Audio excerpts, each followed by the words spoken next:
Welcome to Adeptus On-Air, the show where we examine how individuals and companies make decisions that drive their business and personal success. Each week, we connect with notable professionals who pull back the curtain on the industries that Adeptus has been on the cutting edge of for the last 30 years, including music, sports, and entertainment, as well as new emerging markets.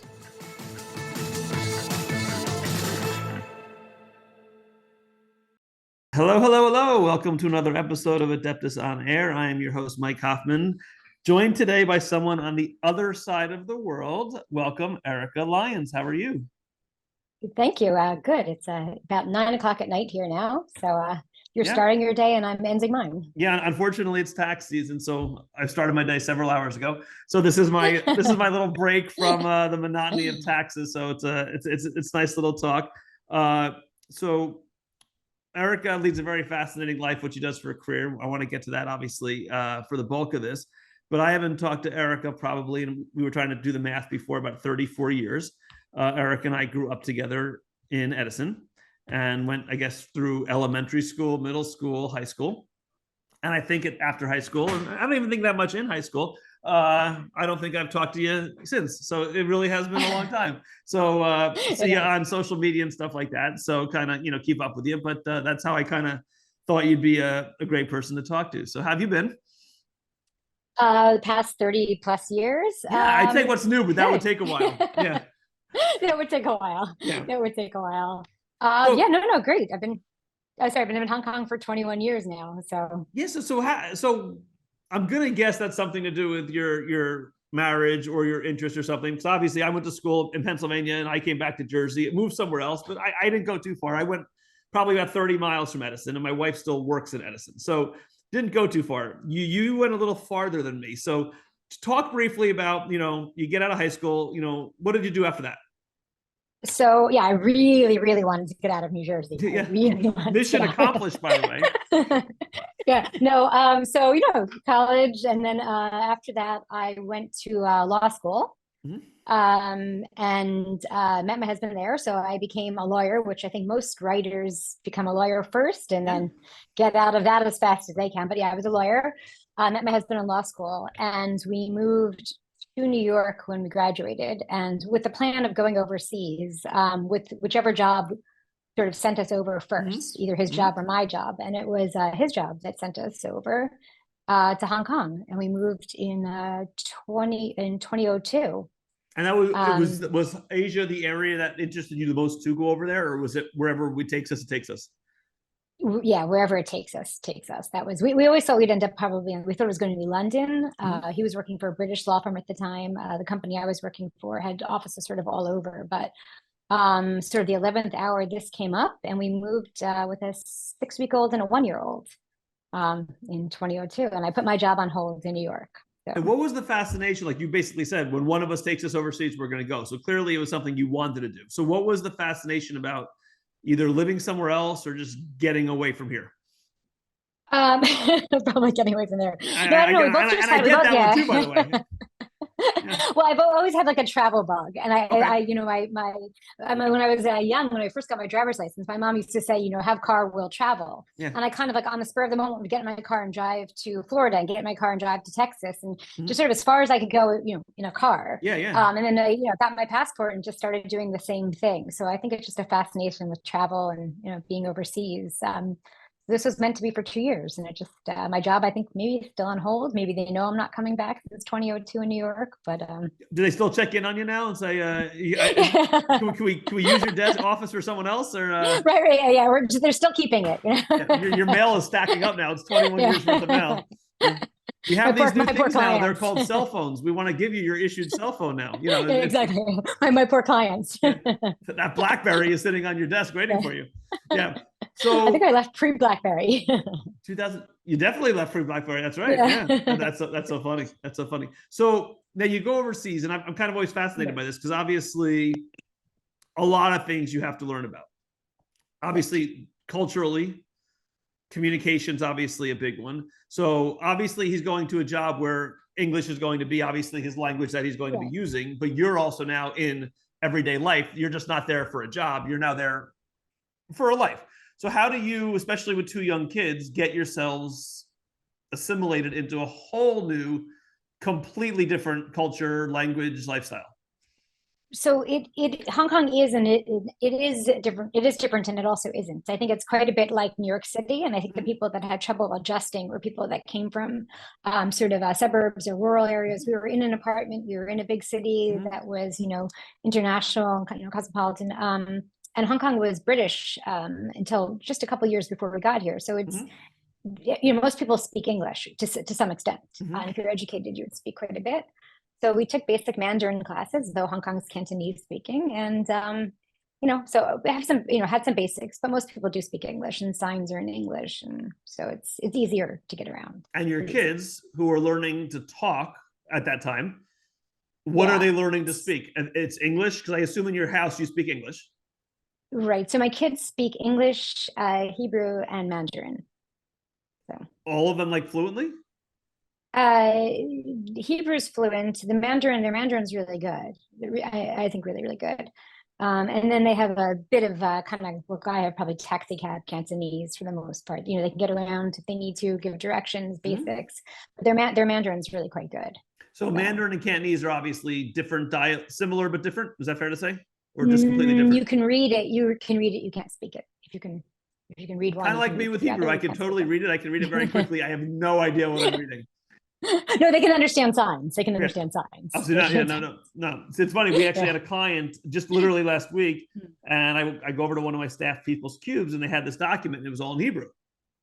Right. So I, as a joke, I just started reading it. Like, oh my God, that's great. What does it say? I'm like, I have no idea what it says. I can read it.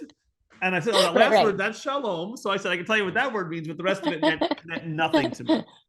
But I don't remember in high school, were you very, I'm gonna say Jewish is the wrong word to say, but like, were you speaking at that point in time, or were you fluent in Hebrew? No, I still wouldn't say I'm fluent. My kids are far better at all of this than I am. I think the secret is really starting young, really, with all of it. So they go to Jewish schooling in Hong Kong? Is that how they became fluent? Yeah, we're Jewish day school here. So, so the school does all three. So your American family living in Hong Kong, sending your kids to a school to learn Hebrew. Well, Hebrew and Mandarin's in school also. It seems like a good approach because, hey, my kids are just one language and they have trouble with that. So it's actually, that's impressive. I always found it super impressive for anyone at any age to speak fluently more than one language. And for you to have kids who speak fluent in two and then learn and can converse in 3 and 4, that's quite impressive. So how many kids do you have? 5. 5. And when I say that, it shocks me as well. And one is you adopted, is that correct? 2. 2. Okay. 2. I'm sorry. Yeah. Facebook, sometimes you don't get the full, you don't see everything on Facebook, or you miss a few posts. That's awesome. It's a long story for another time, but we brought home my 4th child when she was 4 years old. And that was, I guess it's about 7 or 8 years ago. And a year and a half ago, we brought home child number 5 when she was 8 years old at the time. So she's 9, almost 10 now. So. That's fantastic. Is that something you look to do, or is that just something where a situation just presents itself and you learn about a child that really needs a home? No, I think that when you're young, if we can remember back, right? And you sitting around with your, partner to be and talk about kids. We both said we wanted a mix of adopted and biological. And then it's sort of a matter of, you could say anything you want when you're young. And then we got older and older, and we kind of felt like it's either now or never. And is this, really who we are? And is this what we want to do? And so that's fantastic. We did it. Good for you. And everyone's happy. And that's wonderful. So you changed course. So now 20 something years ago, you basically moved to the other side of the world. I don't think I'm exaggerating, when I say that. Your husband's working, you put yours on hold, and obviously you're busy raising kids and so forth. So obviously at some point you began to transition into literary and writing and things like that. What was the impetus for you? I'm going to guess you always had a passion for writing, but what was the event or the thought process to kind of say, hey, I want to kind of do this, take it to the next level and kind of, hopefully get published and things like that? So it's something I always loved, and I always like kind of knew in the back of my mind that I had like a book in me. Yeah. But I don't know. I didn't really I guess, I mean, this might sound strange, but I didn't really think when I was younger that like writing was a job, that, you know, an author was a job. You know, I loved books and I knew the authors' names, but I never really imagined these were people and this was their job. Yeah. So I became a lawyer because that was practical, and my parents liked that idea. Of course. And when we came here, my job was on hold, and I wasn't going to work. We were only going to be here for 2 years initially. And you know, a newborn and a 1-year-old, and adapting to a new city. And I said, it's easy. It wasn't quite as easy as that if I go back to this 21 years ago. Oh, of course. It wasn't really practical, you know, figuring out where we're going to live, and just the basics was going to take a while to set up. So we figured, you know, by the time I sort of settled all of us in, that's year 1 is gone, and then it's 1 year. So I wasn't going to work for those 2 years, and I would come back to my job in New York. And once 2 years became 3 years, and it looked, you know, we weren't really sure at that point how long it would be. I said to my husband, I'm like, I can't just, you know, I can't stay at home. Not just, it's a really hard job staying at home with children. Oh, yeah. It is a full-time job. But I said, for me, I said, I need something else. I need something outside and something more than this. Yeah. And I said, maybe I should just go back. My company is actually my old company is in Hong Kong. And I said, maybe I should go and sort of just knock on the door and be like, hey. And, you know, he said to me, you're a New York qualified lawyer that technically still works for the company that went to a, you know, top law school. He said, if you do that, you're going to be working, you know, this is Monday, you're going to be working by Wednesday. So he said, as much as I'd love 2 incomes, you know, we might stay for 1 more year. This is, you know, year 3 here. He said, we might stay for 10 more years. Who knows? He said, but, you know, right now you have a window of opportunity that most people never have. And it's to think about what you really want to do. He's like, if that's what you want to do, go for it. Yeah. He's like, but, you know, most people never get this. And, you know, I think he knew that, you know, being a lawyer for an insurance company wasn't necessarily my passion. Right. You don't wake up saying, God, I want to do this. Yes. Yeah, exactly. When you're little, not many little kids, right? You don't see that many 5-year-olds. What do you want to be when you grow up? A lawyer for an insurance company. This will be great. Yeah. But you don't hear insurance in any of those conversations. No, you never hear insurance. So anyway, so I knew that I kind of knew that writing was the direction that I wanted to go in. And I just started kind of at that point trying to figure out like, well, how do you become a writer? So start writing is the answer. So I started trying to find any kind of writing jobs that I could find. And I think that one great thing about Hong Kong is it's a fairly easy place to sort of remake yourself. And a lot of people come here and, you know, move out of their comfort zone and really do remake themselves. So I kind of went around and looked for any job and anyone that would let me write. So I've done writing. I started out writing in the architecture industry. I know literally nothing about architecture. I was a features editor for an architecture design magazine. I know nothing about architecture or design, probably still. Yeah. But I figured that if, you know, I convinced the editor that if, you know, you can write. And it's kind of like legalese. You learn a few kind of lingo words. I had a, you know, sort of encyclopedia and a dictionary, look things up and did it. And then I wrote for the luxury market. And in about 2009, I got this idea and started my own magazine, which was also a little wild because I was kind of doing everything from the layout and design. I had somebody helping me with that a bit because I didn't know the technology behind it, but I did everything from, it was set up as a nonprofit. So everything from the grant writing to the editing, so all of it. So when I did that from 2009, I just. And what was the nonprofit designed to do? So, well, to support the magazine. So the magazine was called Asian Jewish Life, which is okay, perfect. So it was to promote Asian Jewish life. Okay, gotcha. Yeah. Okay. So, so I got this idea and I went with it, and it was incredible. Just opened up doors that I never imagined. So how long was the magazine around, or is it still around? From about it's no longer around. From about 2009 to 2000, probably about 2000. Gosh, the pandemic's kind of skewed my I know timeline and everything. So I think about 2018. So it was a nice run. It had a very nice run. Yeah. No, it was incredible. Yeah, it was really, really great. All right, so you had that chapter of your life. That was funny. So you had that chapter in your life. That was a pun I did not even mean to throw out there, but that was pretty good. That was pretty good. While I was doing that. That's going to make a reel, Michelle. That's going to be one of our little clips. That was funny. That's the next chapter. Yeah. So you finished that chapter. So the next chapter, obviously, now is kind of, I'm going to guess what you're doing right now, and that's the children's literature. Yeah. Well, I've been doing it. I also have done quite a bit of writing also, just sort of a chapter here and a chapter there in the adult world. Okay. Usually connected to either art or Asian Jewry, which I've done, a lot of from the magazine, and I do work on this historical side. I've done quite a bit in that area. So I started piecing all those things together. With the magazine, I kind of thought, well, I'm closing this, but there's so much content there and there's so much material and I've learned so much. Maybe there's a way to sort of string this together and make a book. And I was thinking of ways of literally just kind of stringing it together. And I don't know, the idea of children's literature is also, I mean, you're a parent, you read a lot of children's books. Yeah. So I kind of thought maybe this is something I should try. And so I started, I guess around about 2018, started trying to figure out, children's literature and how that works and what I need to do. And so. So, all right. So walk us through how that process works, because obviously this is a little different than you having your own magazine, because now I assume you're going out, you're looking for publishers and things like that. So from the business side, kind of walk that through from you getting the idea in your head, I want to do this, to getting an idea for a book, to selling that book, and to kind of making it a final product. Well, so first, it's definitely not a straightforward timeline with that. Right. So one thing I do know from the magazine is that I didn't want to self-publish. A lot of people self-publish. There's a lot of great things about it for books. There's a lot of great things about it. I effectively self-published the magazine. Sure.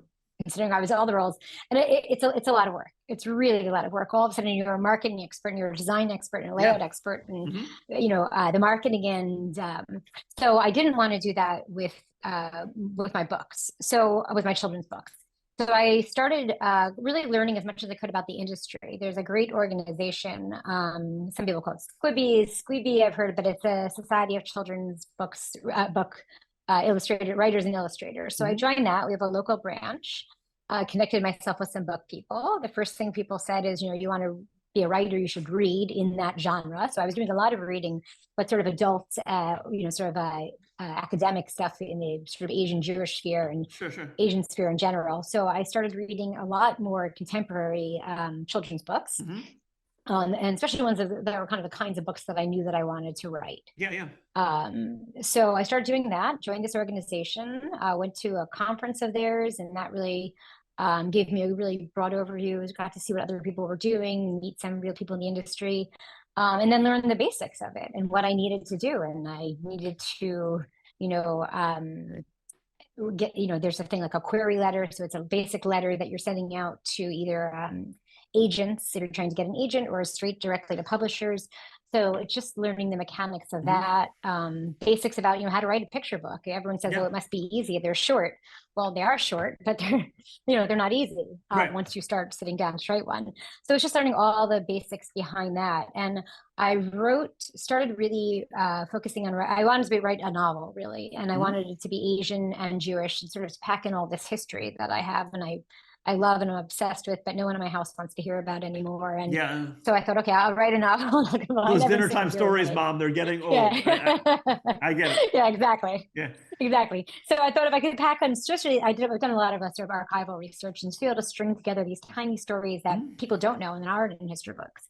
So I really got, into that, and I thought I was really making progress on my writing and really was getting close to sort of writing this first novel. And then the pandemic hit, and you have 5 kids in a house. We live in an apartment, right? So 5 kids in an apartment. Yeah. With our schools were closed for the better part of a couple of years here. Yeah. And a novel is hard to write with people we have rescue cats and children everywhere. Oh my goodness. So my novel had to sort of be shelved for a little bit, and I just sat down one day and wrote a picture book about the pandemic because we were all living it. Yeah. And I've found good people in the industry that I trust and people here that have had some success. And I showed it to one of them, and they'd seen other drafts of a couple of things I've been working on. And I showed her this one friend in particular, this picture book on the pandemic. So it's manuscript. And she read it and she said, you did it. That's a book. You wrote one. That's the endorsement. So I sent it out. Yeah. Yes. So I sent it out to a publisher, and I heard back, and I got my first book contract. So that was 2021, and the book came out in 2022 was my first one. So what's that like? What's that feeling like when you see that book for like hot off the presses, and you get that first copy? What's that moment like? I mean, it's surreal, right? You to see this again. I did the magazine, so I've seen, and the magazine I used to have. Really, I'd have 10,000 copies of it delivered to my apartment Right. and stacked up. So I've seen my name in print a lot, right? Sure. This was good. I didn't have all of them coming to my apartment. Right, I just had a box That'd of be them. bad. Yeah. No, it's surreal. But you know, everybody I've talked to in the industry, and I didn't understand this at first. I always thought like, I'm going to do this, and then I've done it. I've published a book, and you know, a book with just my name on it. I've done chapters, but just my name on the front cover, right? Yeah. But like the benchmark, just right from that moment, the benchmark, you raise your benchmark, and then you raise it again, and you just want, you know, it's a great feeling, and you just want to do it again and again, you know, and again, and I think that there's, you know, I have no shortage of ideas, and I think that most writers don't have a shortage of ideas. And you did do it again because you published a few years later a second book. Yes. So I write. So the first one came out in 2022, and then I had 2 out in 2023. Right. I have 3 in 2024, and I think 3 or 4 in 2025. So it's one of those things where, you know, they get a little quicker now as you're you know, the process is now a little more streamlined. Well, yeah, sort of. You have no control over the back end, of course, right? Of course. Especially with picture books, you have no, you sell it, and then you're on somebody else's timeline. So I can write as fast as I want, but now I have an agent now who's incredible, and you know, she's got to sell it, and then it's a publishing house, and they have to match you up with an illustrator, and it sort of goes from there. So the timeline is out of my control. So they pick the illustrator for your book. They do that. Yeah, in traditional publishing, that's how it works. You sell just your words, your manuscript. And it's a wild feeling. I think even for me, sort of more exciting than getting that book in my hand, which is going to sound strange. For me, it's this first email. Yeah, they send you this email, and it's like character sketches, and it's you know, someone's gone into something that was in your brain, you know, and you know, then find you type the. So I assume you have calls with this illustrator. So you're assigned an illustrator. I assume you have not at all. So they're just looking at the words on the paper. Yeah, so in the industry, generally, I mean, I think that almost every, I'm working with 5 different publishers for I think I have about 10 books with 5 publishers and total, and they all work the same way. So I think that this is pretty much standard within the industry, is that the illustrator and the author don't speak at all. And the idea is that, you know, the author has a creative process. You know, I sit down and I have my idea for my character and my story arc and, you know, all of this, and I write it into words. And in order to give the illustrator creative process and ownership over it, they already have to work within, you know, my words, within those confines. So to sort of give them freedom for their own creativity, that's discouraged to really speak. If there's something that you need clarification on, or particularly a lot of mine are historical, so sometimes you need to get something right for the time period. Sure. They'll ask a question through the art director, who will go to my editor and then back to me. But obviously, when you're writing, I imagine, because you know it's so different than when you're reading. If the author isn't giving you a physical description of a character, we're all creating one in our head. You have to, because if you're saying the little boy walked down the street and there's no picture, well, I'm picturing a boy walking down that street, whether he's tall, short, you know, stocky, thin, curly hair, you know, whatever it may be. So when you're seeing these pictures come back, that person that you're seeing is probably not how you in your head, when you're writing that story, had that character looking like.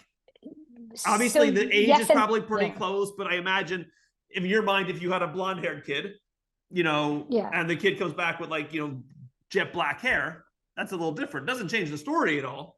But do you say to yourself, wow, that's perfect, even though it wasn't necessarily how you thought it, or do you look at it and say, wish the kid was blonde? Well, I haven't had that happen yet, but also mine are historical and usually Asia-based or Middle East-based. Yes, so I don't have any blonde kids running around. Correct. Yeah, if it's right. Obviously, if it's an Asian character, yes, you're probably the black hair is probably the way to go. Yeah. But it is wild that like somebody else is interpreting your words, right? And using their own imagination. So on my first book, I was trying to come up with a first name for the character.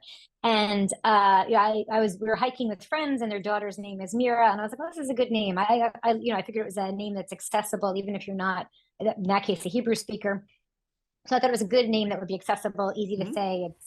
It's short, it works. Yeah. So I took the name Mira, and I look back at the illustration, and then I get this, a year later, it's a very slow industry. I get these character sketches, and Mira looks to me like Mira, like, the Mira. So it's funny. wild. My second book, my second two books, I didn't even know what to expect, and they're beautiful, but I sort of didn't come with the same expectation. So it's incredible. And I never realized that's totally learned something new. I didn't realize that the author and the illustrator were totally independent of each other.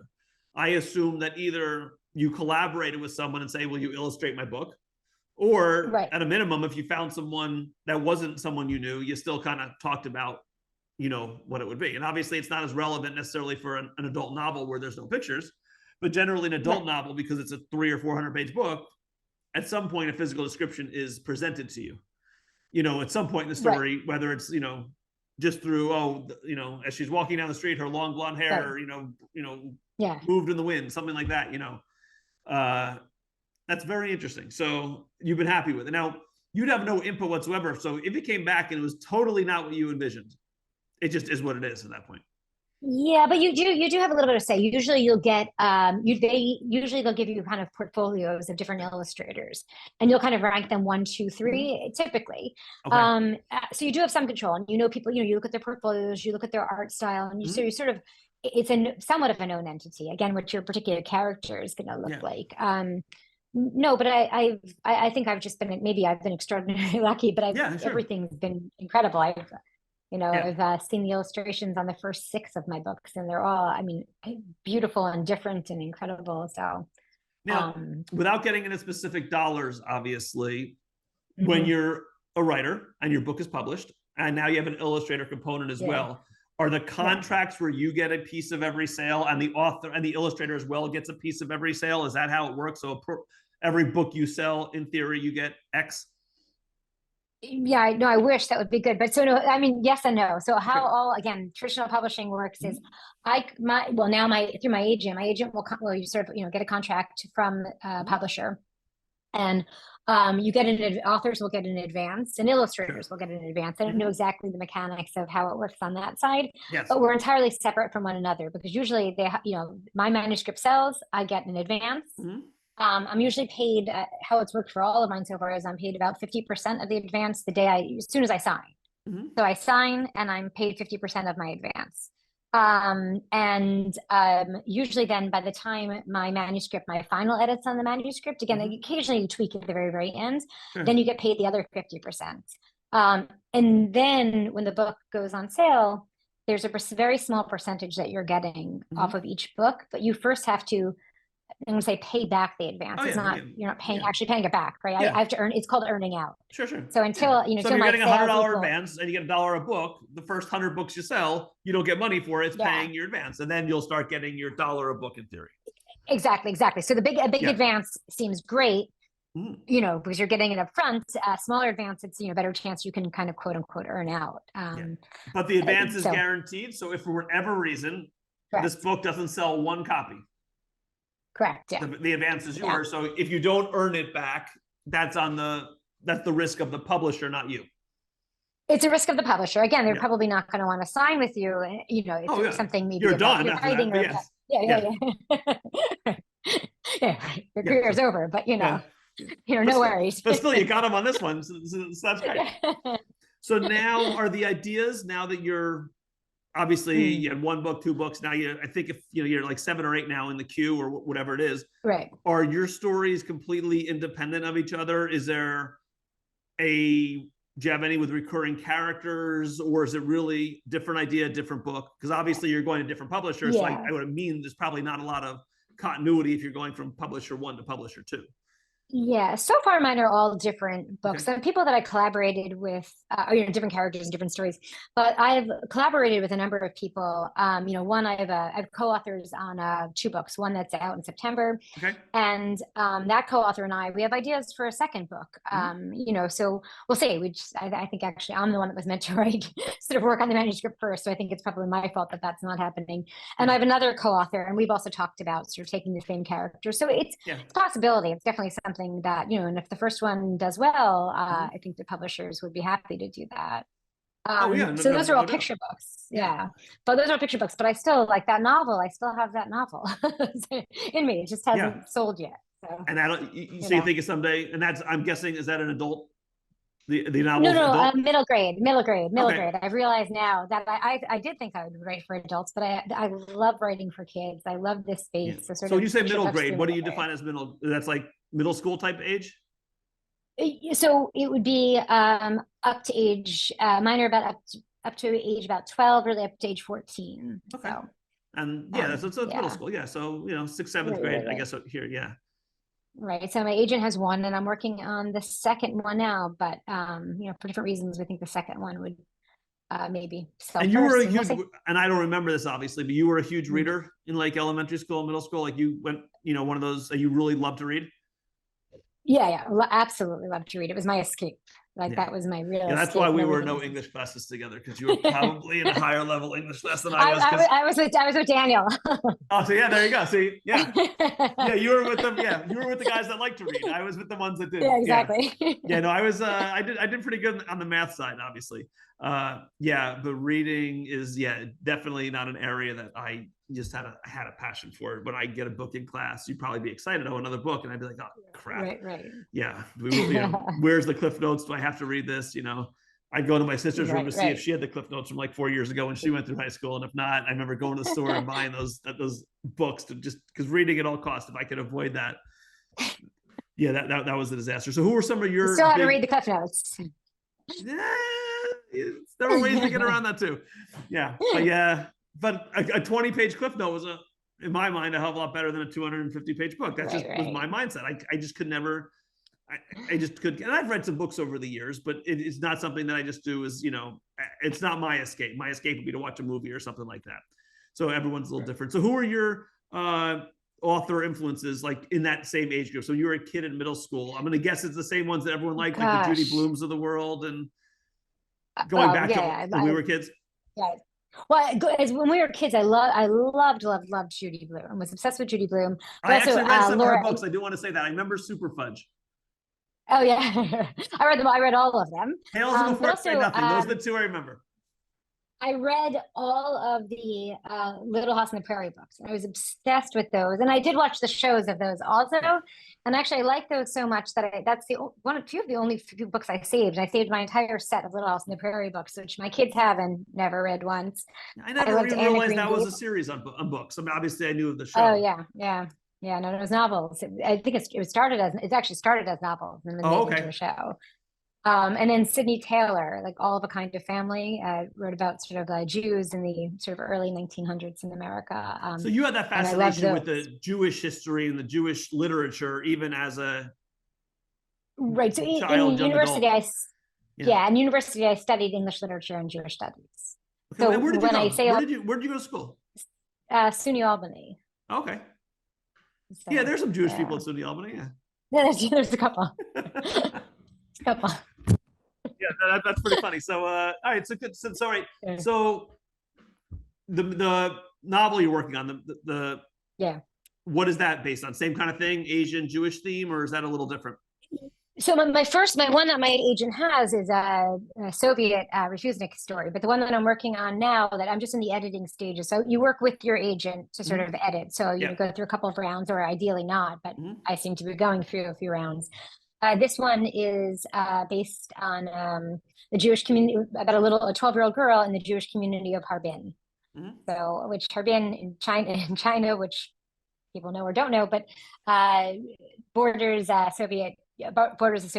Soviet Union. Sure. Anyway, so it's about a little girl growing up in Harbin, China, which was Manchuria then.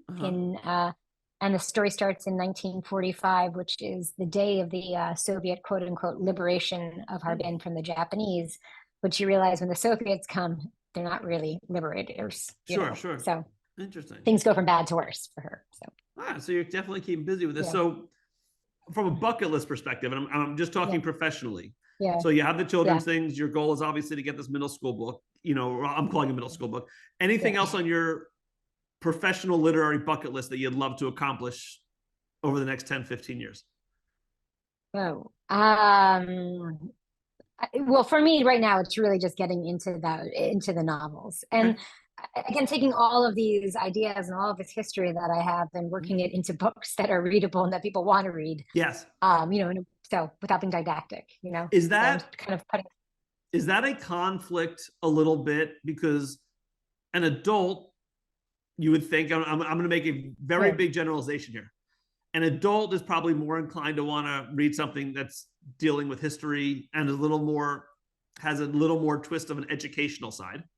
But a middle schooler, and you obviously seem very aware about what I'm about to say based upon your last comment, does a middle schooler who wants to read, because they do enjoy reading, really want to hear about now that we're in 2024, want to hear about 1945, issues with, Russia. So how do you balance that, where I want to make it historical, but I also need to make it something that a 12 to 14-year-old wants to read? Right. I mean, so that's the trick, right? So it's kind of like, I think it's part of it's about learning to use restraint, because there's 10,000 facts that I want to tell you and, throw in all of these historical events, and I can't. But then it's also being able to explain the history in a way that you can slip it into the story. So there's plenty of writers that do this really, really, really well today. So it's me, it's trying to read as much as I can the people that do this well. And a few writers in particular that do a really great job with this, who the story itself, it's really plot driven, and the story itself is so exciting that you're lost in the story, and the character needs to get from point A to point B, and they have this person coming after them and that person coming after them, and so it's just that sort of all these things sort of seem like they're plot, just part of the plot, when actually it's history happening. So you're tricking them into learning. That's brilliant. Tricking them, yes, yeah. Well, no, because I think a kid wants to read a book to be entertained at that point if they're not reading it through school. For sure. And they don't want to say, oh God, this is a book that I'm learning about history. I have enough of that in school. So, but if they can learn about history and be entertained, I think my dream is then I can like nerd out and like on the back matter, right? Or on my website, my website that no one will ever look at anyway. Put all the other stuff. I was on your website this morning, just so you know. Perfect. You and two other people. So if you get like a message saying you had traffic today on your website, you'll know that was me. Yeah, see, I even printed out something from your website. See, I was taking notes this morning, so I did have a page from your website. I can tell you the name of who represents you. I can tell. Oh, and it does say here, Little House on the Prairie books by Laura Ingalls Wilder. See, there you go. Yeah, there you go. Yeah, see, didn't make that up right now. You did make it up, and I see Judy Blume too. See, perfect. Say that. Yeah, exactly. I didn't read that. Exactly. Obviously, I didn't read that part, but I did see some of the stuff on here. So the two books so far were Counting on Nama and Alone Together on Dan Street. And Genuine the Snake. Okay. That's not on this page I printed, okay? Oh, it's not on that page. Yeah, so Genuine the Snake. So someone needs to do a little update on their website, okay? Because No, I think it's your printer. It's on my. All right, well, I'm going to go back to my IT person, and we're going to blame them because I printed this, and frankly, it's just not there. That's great. So, did you get back to the U.S. at all, every so often, or? I do. I was just there. I think for a lot of book things. I was there in September. Did a bookstore sort of a book launch, Books of Wonder in New York, and I did a bunch of school visits, and I'll be back in May. Sort of the same thing. I'm going to go to a writers conference and then do hopefully a couple of school visits, and I think I should have that. Oh, and I'll just have had a book launch. I've just had a book launch then too. I'll just have a book come out then as well, and then be back in September. 2 books coming out then. So they're planning ahead for that visit. That's awesome. So. And do your kids come with you when you come to the U.S.? They enjoy seeing kind of where mom and dad grew up a little bit. I enjoy traveling without them. I get it. No, but I do. We go in the summers. We travel about every other summer. We'll go to the U.S. for the whole summer. And my husband grew up on the West Coast, so we'll sort of do both coasts and the family. And because you have quite a range of the age group of your kids is, I would imagine if I'm doing this in my head, probably about a 15-year gap. Yeah, 9 to 20. My oldest will be 23 soon, and my youngest will be 10 soon. So. So 13 years, yeah. That's a pretty good gap. So, and they all get along. The oldest to the youngest. It's Yeah, I mean, I guess living in an apartment when they're all together, I guess they have no choice to. Right?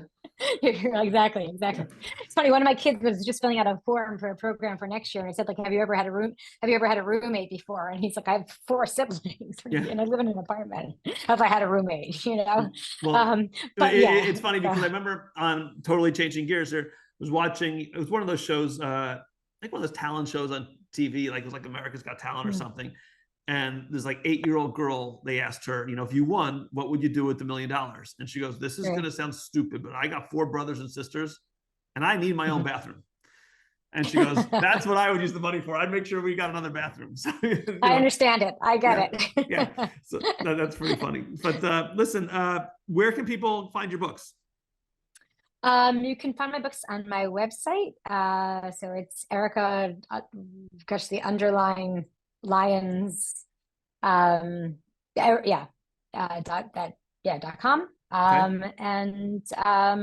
And they're sold sort of wherever books are sold online and at select bookstores, I guess. So. Awesome. Well, listen, it was really good seeing you. Like I said, I see you, through Facebook and stuff like that. But, one of the good things about this podcast, like I said, I had some, obviously Daniel, about a month ago, and you, and, it's great because it's a good excuse to catch up with someone. But I think you had some, kind of cool stuff to talk about, and it's great to hear you have so many in the pipeline. And I'm, maybe, no promises, but when the middle school book comes out, I might read it. Middle grade.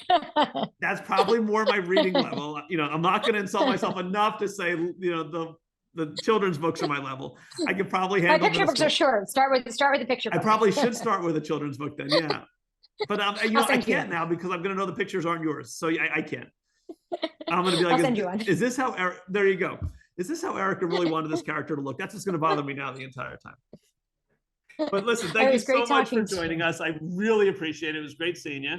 And I wish you nothing but continued success going forward. Same. Thanks a lot. All right. Thanks, everyone.